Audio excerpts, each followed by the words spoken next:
like me and you've always struggled doing fried eggs, I've found these, which is a really cool little invention. If I open the box, these little egg rings.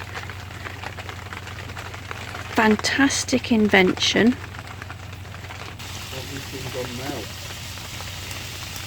Hey, just pop them on your grill like that. You will need a little bit of the light frying oil. But you basically spray all round them with oil.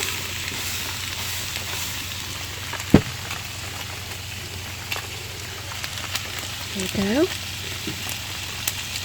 Pop your egg in, and you have, when they're cooked, perfect fried egg.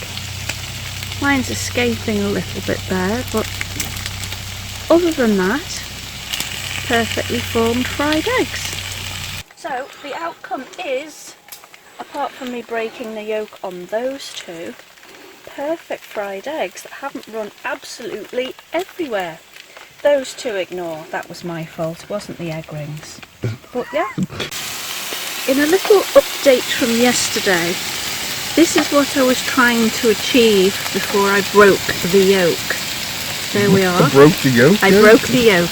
Poet, and you didn't know it. So that's it. There you have it. That's what I was trying to show you yesterday.